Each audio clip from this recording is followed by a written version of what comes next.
This video does not condone the usage of drugs or any type, and I am the Pelican Man, and welcome back to the channel.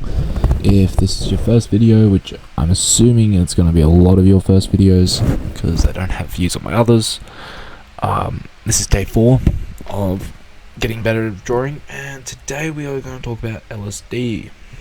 Now, when I say LSD, I'm talking about the history of LSD, how it was formed, and how it came to be. So it was originally formed in 1938 by a dude named Albert Hofmann. Albert Hofmann, this guy is probably one of the funniest dudes I've ever researched. I didn't do much research for this, but I'm on history.com if you guys want to have a look at this in your own time. He found this drug in the ergot, a fungus that grows naturally on rye and other grains.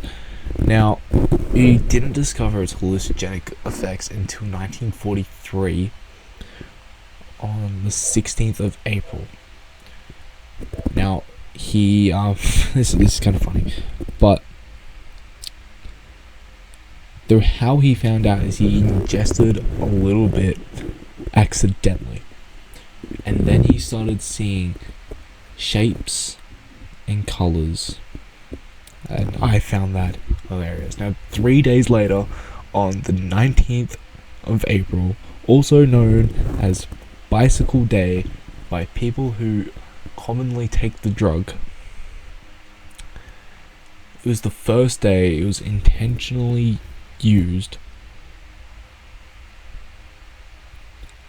and I'm gonna leave it at that. I'm joking. I'm gonna leave it. It was intentionally used for the first time, and he was seeing colors and shapes riding his bike to work, because it was in the middle of World War II, because of course it was.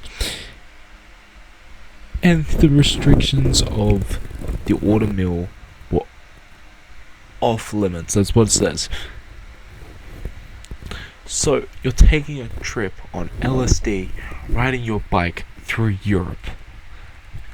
Now that in and of itself is one heck of a story. Now, one heck of a more story is you're the first guy to be doing it. And it's 1943, and there's a giant war. There could be bombs just like dropping next to you, and you're just seeing shapes and colors. And you're seeing God, and God is saying everything is okay, while the mortar goes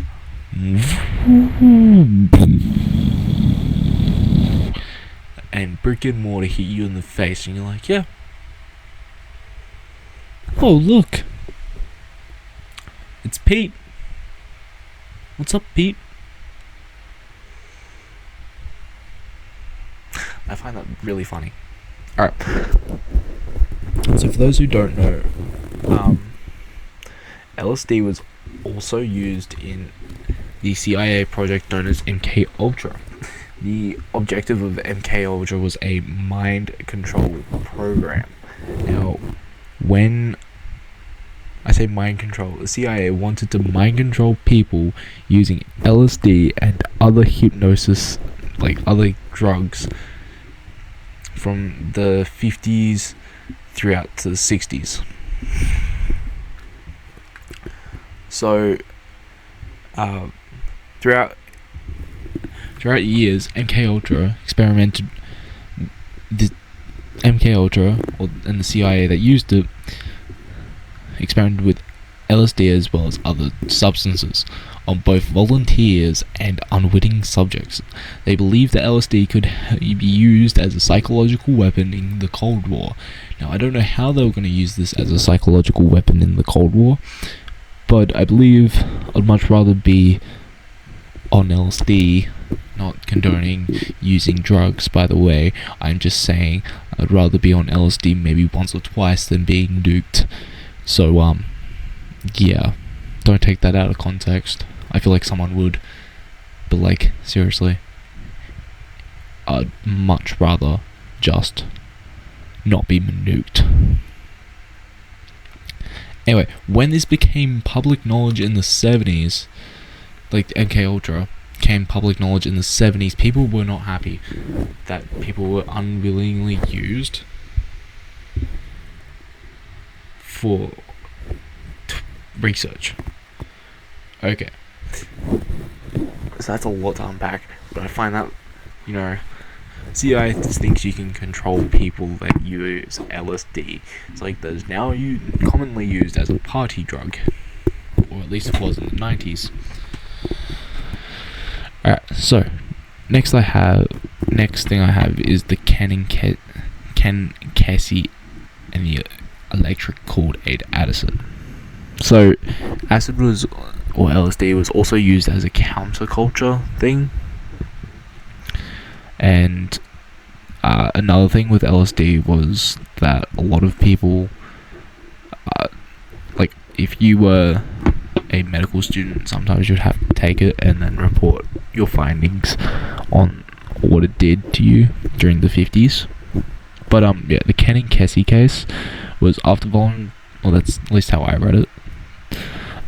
Anyway, after the Ken and Kesey case, after volunteering to take part in the MK Ultra as a student at Stanford University, damn, he went to the same university as Mr. Burns from The Simpsons. Damn.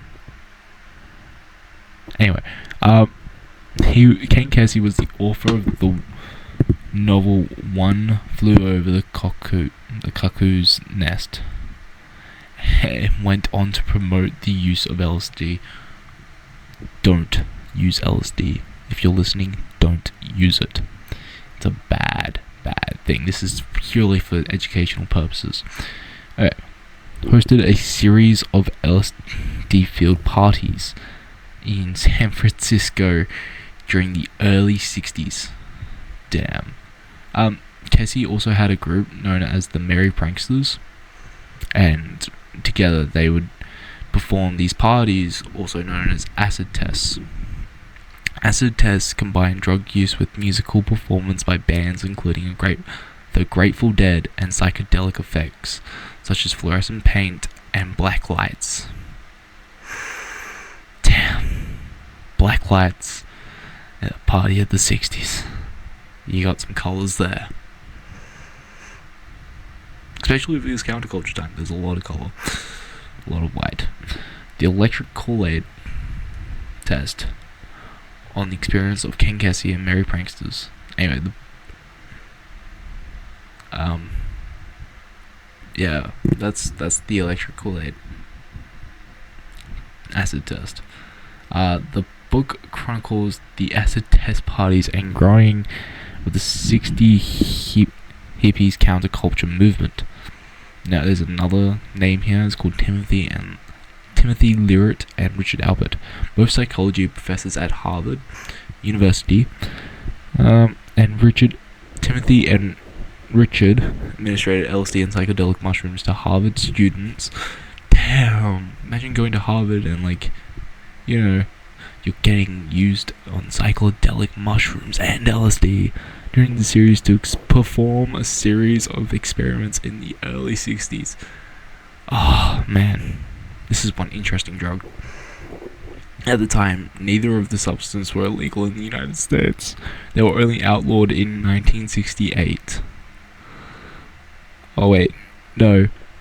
LSD, the federal government didn't outlaw LSD until 1968. That's a good thing that it was outlawed. It's a bad thing for your head. Leary and Albert documented the effects of hallucinate drugs on students' consciousness. The scientific community criticized the legitimacy of the studies, which Leary and Albert conducted, while also tripping. Oh, you're conducting studies whilst on the thing that you're on, something that you're taking yourself. Oh, I love that. That is so funny. No wonder people... Yeah, that's funny. Both men were eventually dismissed from Harvard. Good. And went on to become a psychedelic drug.